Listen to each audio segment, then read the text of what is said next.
to the lead story this evening. Over the last few days, all of us have seen several videos of huge crowds either thronging shops for pre-festive buying, or at election rallies, or in busy markets. Now, people are looking at this in a couple of ways. One way of looking at it, of course, is that demand is returning. The consumer is going out again, so the economy will revive. And that is great. That is hopeful. But it also means that we are likely dropping our guard. As the coronavirus active numbers drop, is our guard also dropping? And that sadly seems to be the case. More and more anecdotally, and look around you, you will find fewer people sticking and adhering to social distancing or masking. It's human nature, but it could have disastrous consequences. And while this is a very ordinary, obvious and simplistic thing to say, it is one, if ignored, can have catastrophic impact. And that is why perhaps the Prime Minister Narendra Modi made it a point to send this message across in a televised address at 6 p.m. this evening. Everyone was wondering what that big address will be about. Well, it's a simple message, but it's an important one. Let's listen in. याद रखिए, जब तक दवाई नहीं, तब तक ढिलाई नहीं। त्योहारों का समय हमारे जीवन में खुशियों का समय है, उल्लास का समय है। एक कठिन समय से निकलकर हम आगे बढ़ रहे हैं। थोड़ी सी लापरवाही हमारी गति को रोक सकती है, हमारी खुशियों को धूमिल कर सकती है। जीवन की जिम्मेदारियों को निभाना और सतर्कता, ये दोनों साथ साथ चलेंगे, तभी जीवन में खुशियां बनी रहेगी। 2 गज की दूरी, समय समय पर साबुन से हाथ धुलना और मास्क लगाना, इसका ध्यान रखिए। और मैं आप सबसे करबद्ध प्रार्थना करता हूं, आपको मैं सुरक्षित देखना चाहता हूं, आपके परिवार को सुखी देना चाहता हूं।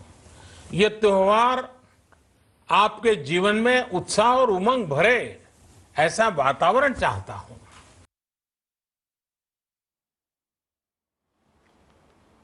All right, Dr. Ashutosh Raghuvanshi, MD and CEO of Fortis, with us on the show this evening. Ameera Shah, MD of Metropolis Healthcare, joining us in this conversation. Dr. Gautam Bhansali, consultant physician at Bombay Hospital, and he's a chief coordinator of all private hospitals in Mumbai. He's also on the show. Dr. Kapil Salgia, consultant chest physician at Bombay Hospital and Medical Research Center, is also joining us. So welcome to all of you. We have eminent medical professionals on the show and people who understand how COVID is, transforming itself. Ameera Shah, let me come to you first and just get your take on where we stand. Do you see practically these numbers playing out?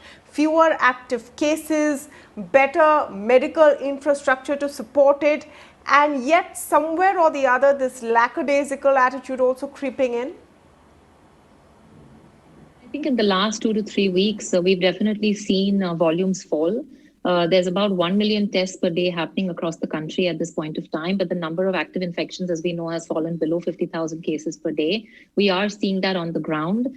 Some states we are seeing a lower positivity, some a higher positivity, but generally there is a declining trend. Having said that, obviously, states have actually increased their capacity to test as well. So the private healthcare is not playing as much of a role as it used to before. There's now more of testing being done by the government. I think having said that, as the winter comes in and as we are seeing pollution levels come in, we have to be, like the Prime Minister rightly said, we have to be very careful because this can change very soon. We were just talking with my colleagues before this session, and we were talking about how in mid-August we saw this lull as well, and then in September it ramped up very quickly. And it'll take time to know whether this is just a short-term lull or whether this is actually the declining of the infection for real. So we have to be cautious. Dr. Bhansali, since you coordinate so closely with the BMC in Mumbai and the Maharashtra government as well, you're head of the task force of the state. What is really the plan to ensure that people stick to the rules? I mean, human nature is such that it gets tiring after a point to maintain social distancing, to make sure you wipe down all surfaces, to be careful, to consistently hand wash. And we're saying people become careless. What are the solutions there? Yeah, Tamanna, that as you are rightly said, and as our Prime Minister spoke today so well, that now is the time of festival, that Navratra is going on, and that after that, the Dashara, Deepavali, and that winter, Christmas, New Year, everything is going on. So the thing is that if we are not taking enough care, or if we are not cautious about the thing which for that what we have educated for, like for last 6 7 months, so almost 7 months is over, and there was enough awareness program or education program or lot of things was there, and everybody is educated enough about this COVID virus, that what needs to be taken care of. Like everybody knows that you have to sanitize your hand before touching your face, you have to use mask, physical distancing. If we are not taking proper care, then definitely we are going to get infected by this COVID-19 virus. Although government is prepared, private hospital is prepared. Now, if you see the today's figure, Mumbai is having only 1,000 cases today. And if you are talking about the active cases in Mumbai, it's 18,000, total 18,000 active cases in Mumbai. Although we have beds, like private hospital have a lot of beds, vacant bed now. Jumbo hospitals are also available, and that government hospital, all the infrastructure is ready. But why unnecessary we are going to get infected by this virus, although we know that we can be protected by this virus with that some precautions if we are taking. So we should be extra cautious about these things, that we have to sanitize, masking, and this physical distancing. Now today we had an order, that there is an order from the government that for the mask also, N95 mask rate fixation is there. So N95 mask is now available on 26 rupees only. 3-ply mask, that is available only on ₹9 rupees. So we have to use mask, sanitize, or you can use the soap water before touching your face, and physical distancing. We have to take care properly, then we can protect by this virus. Otherwise, we are going to get infected. Sure, of course. Dr. Ashutosh Raghuvanshi, I have your line clear now. I want to understand on how dangerous it is right now if we don't follow the protocol, and what a vulnerable position we are in. Because on the one hand, the average person is looking at all of this data which is coming through, like today, that your active cases are going down, your mortality rates are going down, our medical system is better prepared to tackle COVID-19, and then they're seeing things like, the economy picking up, more sales, etc. And of course, things are opening up. So the natural tendency is to go out and sort of, lessen the care and the worry. What could be the outcome of this? Yeah, no, Tamanna, you're absolutely right that there's a sense of fatigue setting in because people have been restrained for far too long. But the worst is probably not over yet. If you look at the experiences in the previous pandemic also, there was 3 peaks. And as the weather changed, especially in the north part of India and some of the cities where pollution levels are high, then we could expect, along with the social mingling of people during the festival season, we could expect that the numbers may go up again. And it is only wise, and I think the Prime Minister's intervention today, I think is a very, very important step, and I think absolutely essential, so that people again start following the norms of prevention. There is nothing else available right now except prevention. And that is well established. So it is important for the economy, and that, there is a certain level of economic activity which happens. But at the same time, the precautions have to go on. The pandemic may last for another 6 months or maybe a year. if during this phase people follow the norms which have been established already, I think the mortality figures and the morbidity numbers would remain manageable.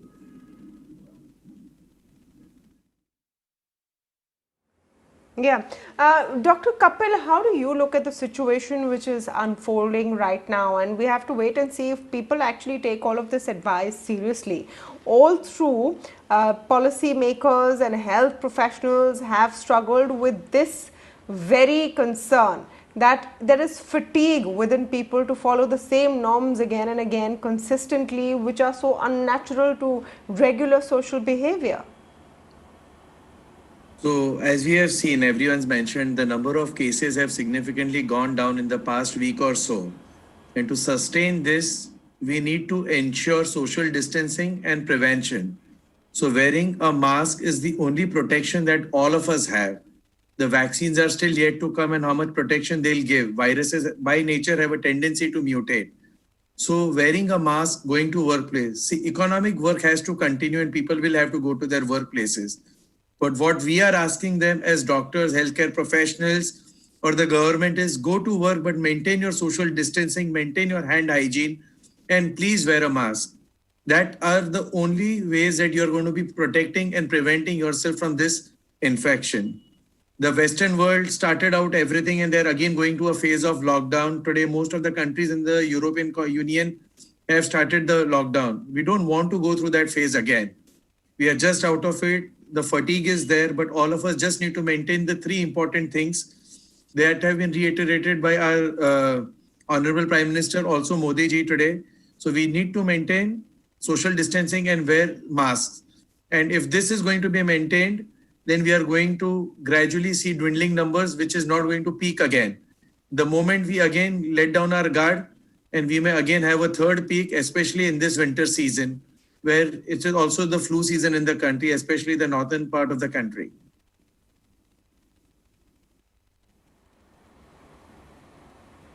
You know, Dr. Raghuvanshi, there was a very interesting comparison to what is happening in European countries, and across Europe, we are seeing that second wave sort of resurgence coming in, more restrictions put in place.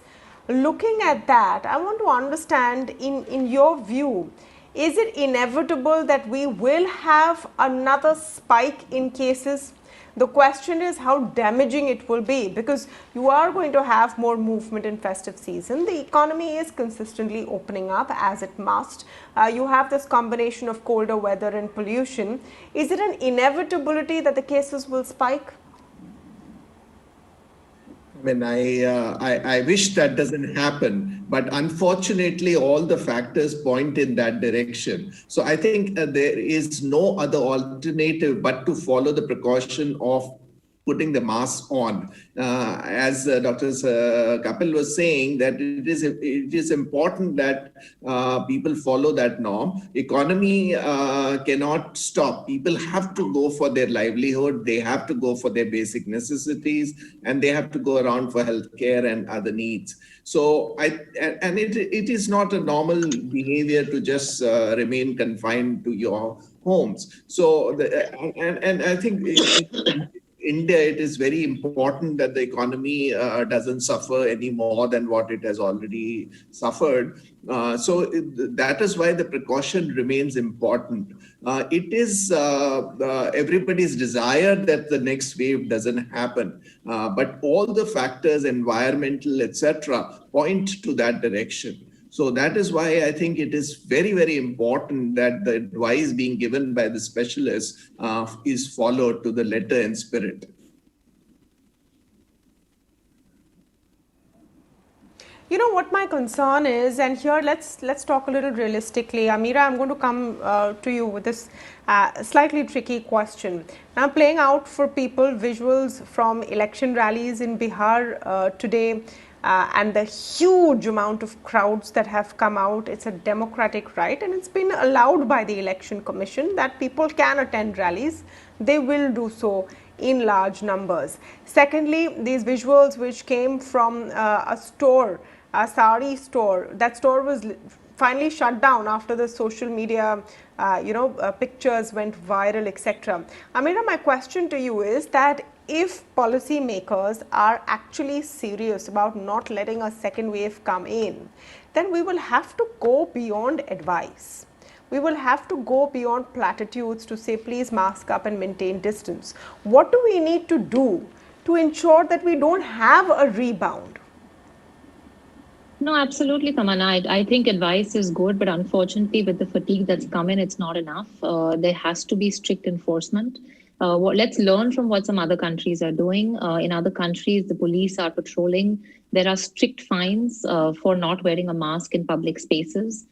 There are strict fines for congregating in more than 5 people or 6 people at a time. And I think we'll have to put that kind of an enforcement not only on the person who's breaking the law, but in the corporates area. If they're walking into a sari store, then that sari store who allowed more than 5 or 6 or 10 people into it at one time has to be also fined.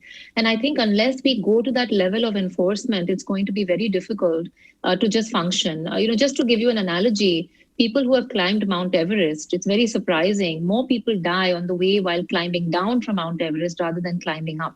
And the reason for this is because when you're climbing up, you have so much adrenaline to get to the top. But when you're coming down, you're so fatigued that you actually become casual in your safety. We are on our way down in India. And this is the time that it's time for every citizen to realize that as much as it is their right to vote and walk into a sari store, it is as much their responsibility to take care of their own, their family's health and other citizens' health. And that's the job today as citizens for all of us. So I really do hope the government not only puts enforcement, but also continues contact tracing. Because if you look at countries like China, who have very successful suppressed the new regional clusters that have come up of infection, it has been done by not only people like us citizens being careful, but by very rigorous contact tracing continuing as soon as they find infections coming up in small clusters. Absolutely, that's very good points there, Ameera. And Dr. Bhansali, I want to take those to you because Maharashtra and Mumbai are still generating too many new cases.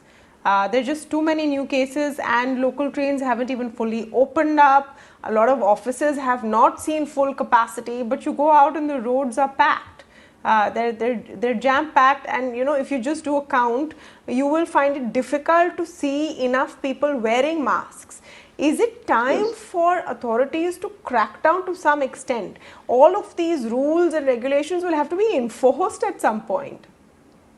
Yeah, Tamanna, in our last Zoom meeting with the BMC and the department, and with the police department also, they have taken strictly these things that we have to enforce rule properly, and we have to strictly find the people who are not wearing masks, people who are on the road and they are not following rules. If they are not maintaining physical distancing, then we have to do strict fine and enforce the rule and all the things, and that things are now they are following. But one thing we need to understand that we were there for last 7 months and everybody is fatigued. In fact, that healthcare professionals, they are fatigued, people are fatigued, they were sitting in the house, they want to come out, economy is opened up, they want to earn money or whatever things are there. But they have to follow this new normal life. Once they understand that it's a new normal which we have to follow, although we have spent 7 months, it's another month or 2 months or couple of months things are there. And if we follow all the norms for a couple of months, we are definitely much better than the other countries. So we need to follow the strict rule, and authorities are definitely taking care of the rules which has to be strictly followed by the people.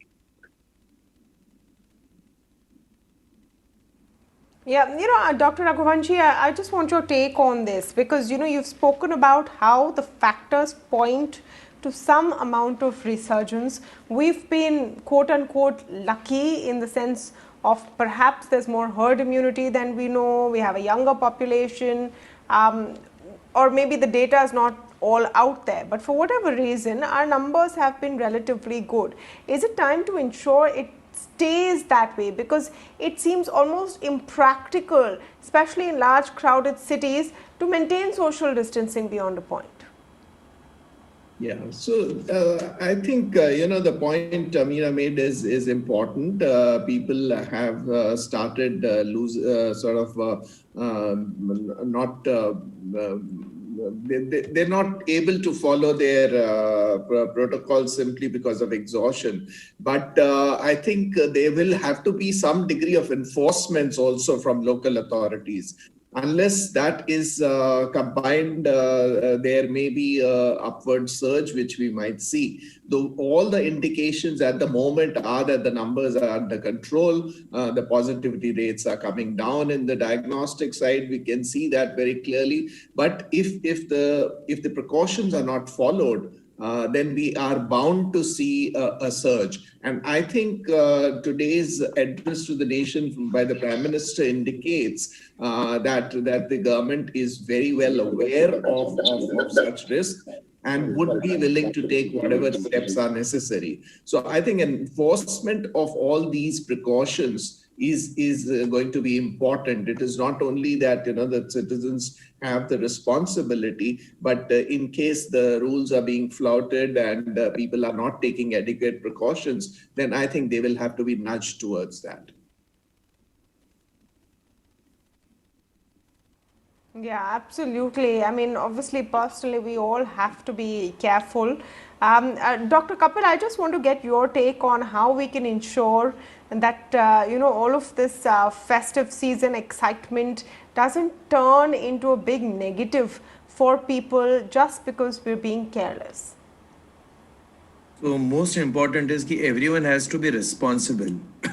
A person who suffers from, whose family has gone through this turmoil of coronavirus, people who have lost their near and dear ones, they can actually understand the gravity of the situation where within a week they have lost their near healthy people and they're not coming back ever.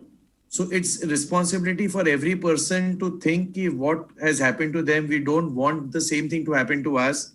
We don't want to spread, even if we have the infection, to spread it to other people. We see across all classes, right from the uppermost classes to the lowermost classes, there is a complete disregard to this concept of wearing a mask. The masks are either on the chin or they're in the hands, they're on the bikes, they're everywhere except the face. The moment people talk, they want to put their masks down. So this is something I guess we need to create more and more public awareness. The government is doing everything. Most of the healthcare professionals are educating their patients, but I guess this is something which is very important. Enforcement, we have started fining people who are not moving around with a mask. But how many people can you fine?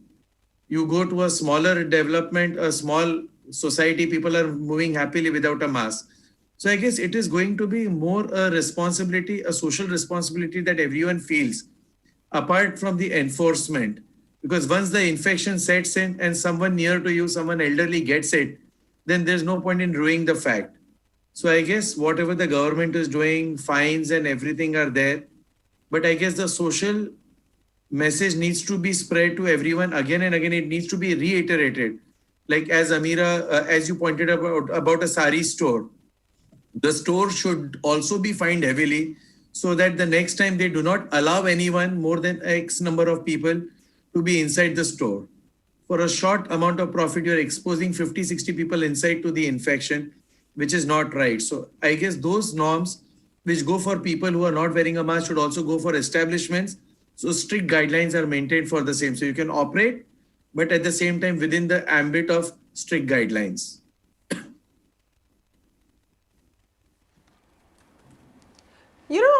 Dr. Kapil, it's also an idea that people have got that they will not be affected, that it's only the very elderly or those with comorbidities that will be affected and not the others.